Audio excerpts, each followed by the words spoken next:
Il existe une idée silencieuse que presque personne ne remarque au moment du passage à la nouvelle année. L'idée que quelque chose à l'extérieur va changer et que, comme par magie, la vie va suivre.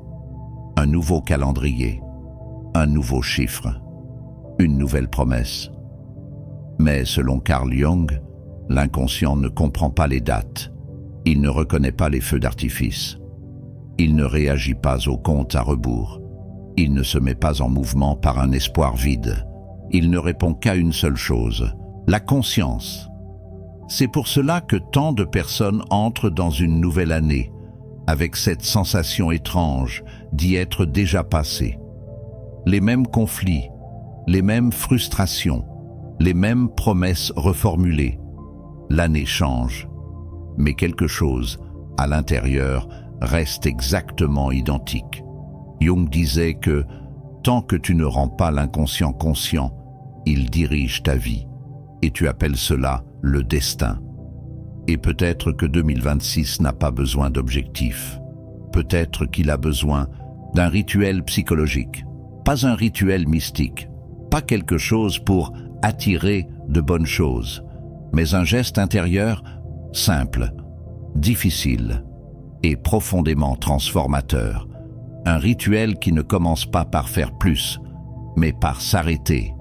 S'arrêter de fuir, s'arrêter de s'expliquer, s'arrêter de répéter d'anciennes versions de soi-même. Car, pour Jung, le véritable changement ne se produit jamais quand tu essaies de devenir quelqu'un de nouveau. Il commence quand tu as le courage de laisser mourir ce que tu n'es déjà plus. Et c'est ici que cette vidéo commence. Pas pour te motiver, pas pour te promettre un 2026 parfait, mais pour te guider à travers un processus silencieux qui peut rendre cette année véritablement différente. Si tu le permets, il y a quelque chose que presque personne ne fait au moment du passage à la nouvelle année. Parce que ça fait mal, parce que ça démonte les illusions, parce que ça brise la fantaisie du recommencement facile. Jung appelait cela la confrontation avec l'ombre. L'ombre n'est pas ce que tu es de mauvais, c'est tout ce que tu as évité de rendre conscient. Les décisions repoussées, les conversations jamais eues, les limites que tu n'as pas posées, les désirs que tu as étouffés pour pouvoir t'adapter. L'ombre est faite de versions de toi-même, laissées derrière au nom de l'adaptation. Et non, elle ne disparaît pas quand l'année change. Elle attend. C'est pourquoi le premier geste du rituel, pour entrer dans 2026 différemment, n'est pas d'écrire des objectifs. C'est de poser une question inconfortable. Une question qui ne demande pas une belle réponse, mais de l'honnêteté. Où, en 2025, me suis-je trahi pour ne pas perdre? Ne pas perdre des personnes. Ne pas perdre un sentiment d'appartenance. Ne pas perdre une image. Ne pas perdre du confort. Jung disait que chaque fois que nous choisissons l'adaptation à la place de la vérité, quelque chose en nous se fragmente. Et ce fragment ne disparaît pas. Il devient fatigue, irritation, apathie. Une sensation diffuse que la vie avance, mais que toi, tu n'es pas vraiment dedans. Ce rituel commence quand tu regardes cela, sans te justifier, sans te défendre, sans expliquer. Ce n'est pas un jugement, c'est une reconnaissance, parce que l'inconscient n'a pas besoin que tu te culpabilises, il a besoin que tu vois, et voir est déjà un acte de courage. Peut-être réaliseras-tu que tu as passé toute l'année à soutenir une version de toi qui ne voulait déjà plus exister. Peut-être verras-tu que tu as maintenu des relations qui ne fonctionnaient que tant que tu te diminuais. Peut-être comprendras-tu que l'anxiété que tu appelles normale est simplement le prix à payer pour vivre loin de toi-même. C'est exactement ici que la plupart abandonnent, parce qu'il est plus facile de promettre le changement que de faire face à sa propre incohérence. Mais Jung disait quelque chose d'essentiel. Ce que tu nies te gouverne, ce que tu intègres te libère, et l'intégration commence ici, pas en essayant de tout réparer, mais en acceptant la vérité de ce qui a été, sans drame, sans romantisation, sans précipitation, seulement la présence. Il existe une erreur fréquente lorsqu'on commence à vraiment s'observer. Croire que comprendre suffit à résoudre. Moi, par exemple, j'ai mis beaucoup de temps à comprendre cela. Je me souviens du moment où j'ai réalisé que je comprenais parfaitement pourquoi je répétais certains schémas, mais que je continuais à les répéter quand même. Et cela me troublait, parce qu'il semblait que la conscience échouait, alors qu'en réalité, il manquait quelque chose de plus profond. Jung disait que l'inconscient ne change pas avec des explications, il change avec des symboles. C'est pour cela que le deuxième geste de ce rituel n'est pas mental, il est symbolique. Quelque chose de simple, mais suffisamment sérieux pour être reconnu intérieurement. Il n'a pas besoin d'être mystique, il doit être intentionnel. Cela peut être écrire une phrase et la déchirer. Cela peut être ranger un objet qui représente une période.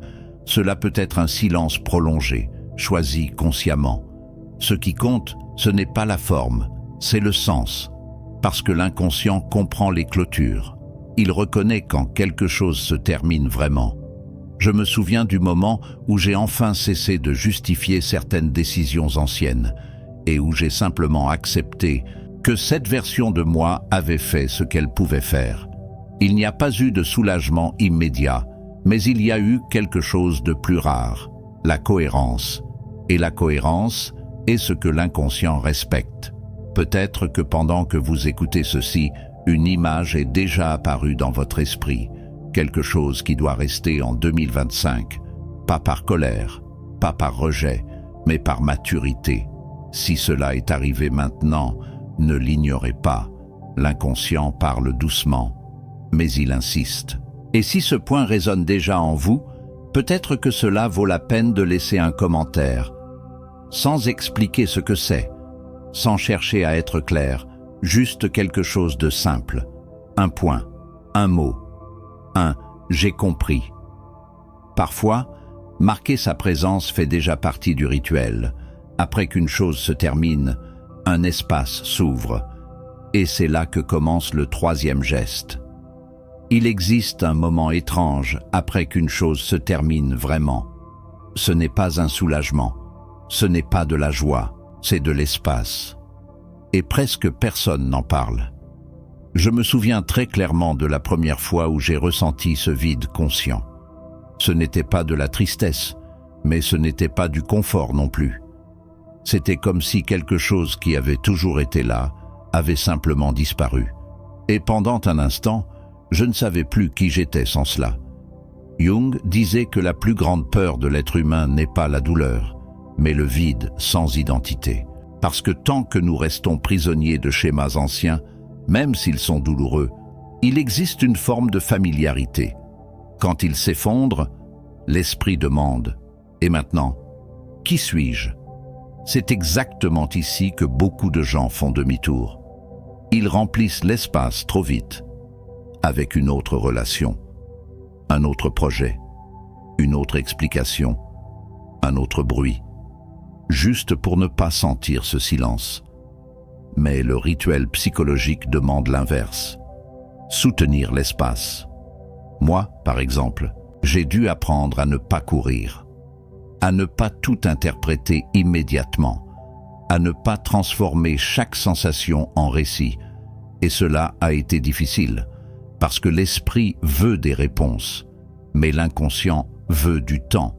Cet espace n'est pas une absence, c'est une gestation. Quelque chose de nouveau ne commence à se former que lorsque l'ancien n'occupe plus la place. Et si vous ressentez ce malaise maintenant, ce « je ne sais pas », ce « quelque chose a changé, mais je ne sais pas encore quoi », ce n'est pas un signe de perte, c'est un signe de transition. Jung appelait cet état la phase liminale, ni celui que vous étiez, ni celui que vous serez. Et oui, c'est solitaire. Mais c'est aussi l'un des moments les plus fertiles de la vie. Peut-être est-ce pour cela que tant de personnes évitent de le traverser consciemment. Et si vous réalisez que vous êtes arrivé jusqu'ici dans la vidéo, sans distraction, sans avancer, sans chercher quelque chose de plus facile. Peut-être que cela dit quelque chose de vous, pas comme un compliment, mais comme un constat. Certaines personnes sont déjà prêtes avant même de le savoir. Si cela fait sens, restez jusqu'à la fin. Non par obligation, mais par présence. Le prochain geste du rituel n'est pas de faire quelque chose de nouveau. Il s'agit d'écouter autrement. L'année ne commence pas par des décisions, elle commence par l'écoute. L'idée que nous devons tout décider, fixer des objectifs, créer des plans, promettre des versions meilleures de nous-mêmes. Je l'ai fait d'innombrables fois, peut-être vous aussi. Et curieusement, plus j'essayais de contrôler le prochain pas, plus je m'éloignais de moi-même.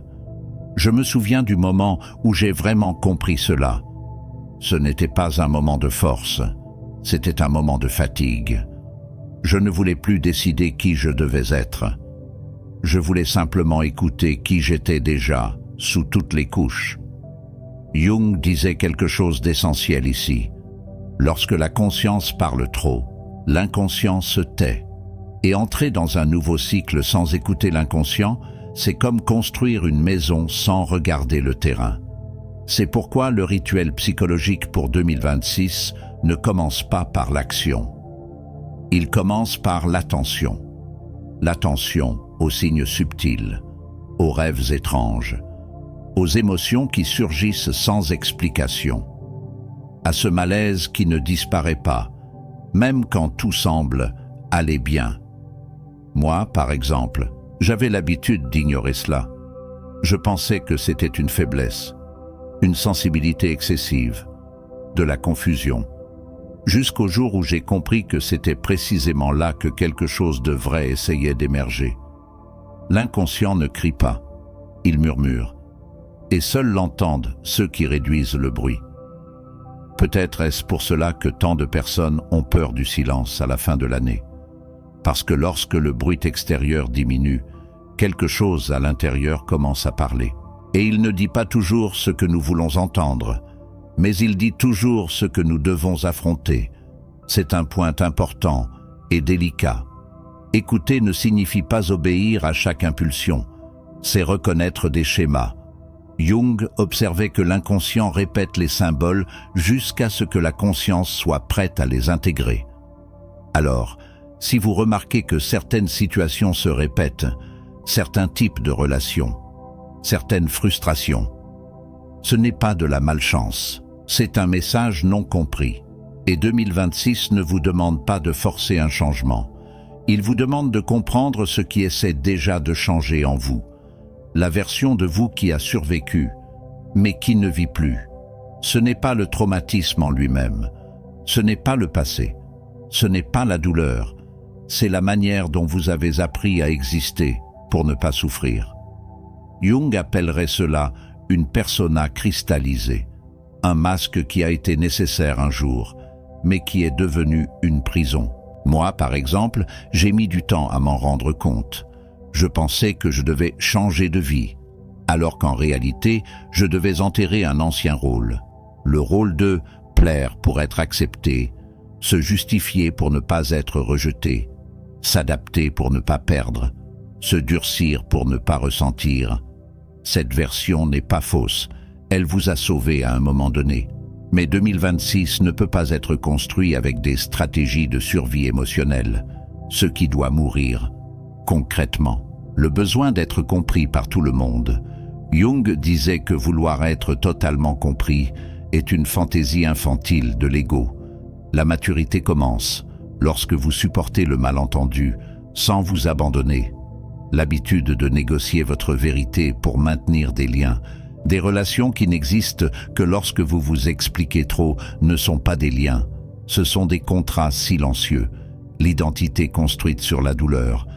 Je suis comme ça, à cause de ce que j'ai vécu. Cela peut expliquer, mais cela ne peut pas définir. La croyance que vous devez être prêt pour vivre, prêt émotionnellement, prêt financièrement, prêt psychologiquement. Jung dirait « La vie n'attend pas la perfection de l'ego, la peur de décevoir d'anciennes versions de vous-même. Parfois, Ce qui nous retient le plus, c'est de ne pas vouloir admettre que nous ne sommes plus ce que nous avions promis d'être. Pourquoi est-ce si douloureux? Parce que cette mort n'est pas extérieure, elle est symbolique. Et toute mort symbolique exige un deuil. Vous perdez des images, des récits, des certitudes, des appartenances fausses, mais vous gagnez quelque chose de rare, une présence intérieure. Jung disait que personne ne se transforme sans perdre le sol, mais il disait aussi que seuls perdent le sol ceux qui étaient appuyés sur quelque chose de faux. Et cela nous ramène directement au rituel. Le rituel psychologique, pour entrer en 2026, n'est pas d'écrire des objectifs, ni de visualiser la prospérité. C'est choisir, consciemment, ce que vous ne portez plus, parce que l'inconscient ne répond pas à ce que vous désirez, il répond à ce que vous soutenez. Et si vous soutenez d'anciens masques, 2026 ne sera que une répétition améliorée de 2025. Alors, maintenant, la partie pratique, mais pas de la manière dont vous avez l'habitude. Ce n'est pas un rituel extérieur. Il n'implique pas d'objet. Il n'implique pas de promesses. Il n'implique pas de répétition de belles phrases. C'est un rituel psychologique, un geste intérieur que l'inconscient reconnaît. Car pour Jung, l'inconscient ne répond pas aux mots, il répond aux symboles vécus. D'abord, la clôture.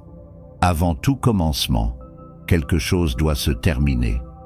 Et ici, ce n'est pas l'année qui se termine, c'est une version de vous. N'essayez pas de trop réfléchir maintenant. Observez seulement quel schéma en vous ne traverse pas vers 2026. Ce n'est pas ce que vous voulez changer, c'est ce qui est déjà fatigué d'exister. Cela peut être un comportement, une culpabilité ancienne, une manière de se relier aux autres, une identité fondée sur la survie. Moi, par exemple, je me souviens du jour où j'ai compris que je n'avais plus besoin de porter la version de moi qui cherchait sans cesse à prouver sa valeur. Ce n'était pas beau, ce n'était pas héroïque, mais c'était définitif. Alors, dans le silence, sans vous justifier, sans expliquer, reconnaissez cela en vous, ni avec colère, ni avec rejet, mais avec lucidité. Cela ne traverse pas, car ce que vous ne clôturez pas consciemment revient inconsciemment. Et Jung était très clair à ce sujet. Ce qui ne reçoit pas une fin symbolique se transforme en répétition. Maintenant, ne faites rien. Restez simplement là. Écoutez le bruit de la pluie. C'est le point le plus difficile, parce que l'ego veut agir, il veut résoudre, il veut remplir, mais l'inconscient se réorganise dans le silence. Jung appelait cela la fonction transcendante, le moment où vous cessez de pousser la vie et permettez à quelque chose de nouveau d'émerger. Restez là, sans demander, sans désirer, sans formuler, juste présent.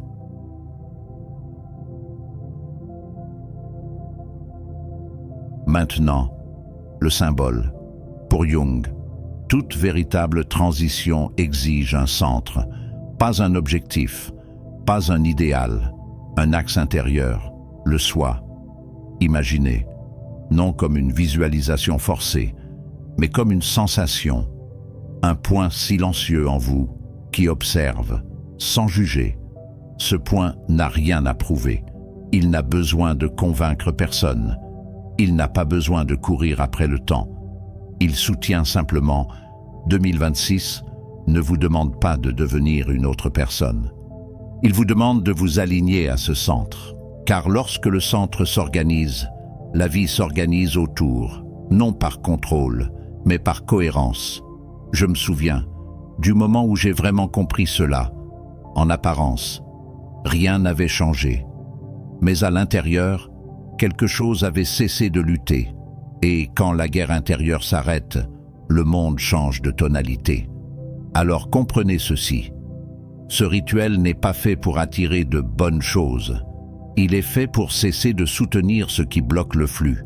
L'inconscient ne répond pas à ce que vous désirez, il répond à ce que vous soutenez. Si vous soutenez d'anciens masques, des rôles déjà morts, des identités qui ne vous contiennent plus, 2026 ne sera que une répétition mieux maquillée de 2025. Mais si vous soutenez la présence, l'alignement, la vérité intérieure, même sans savoir exactement ce qui vient, quelque chose d'inévitable se produit.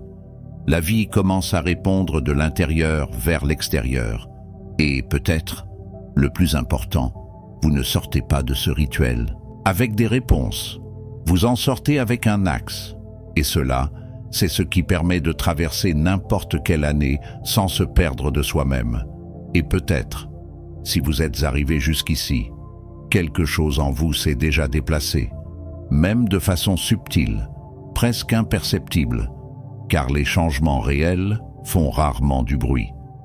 Je ne sais pas exactement ce que 2026 apportera, personne ne le sait. Mais je sais une chose, entrer dans une nouvelle année sans répéter les mêmes pactes intérieurs change déjà tout. Jung disait que la vie ne se transforme pas quand le temps change, mais quand la conscience s'aligne, et peut-être que c'était là le véritable rituel. Non pas ce que vous avez fait maintenant, mais ce que vous avez décidé de ne plus porter, si ce contenu vous a touché, non comme une idée, mais comme une sensation. Peut-être que cette chaîne fait déjà partie de votre processus.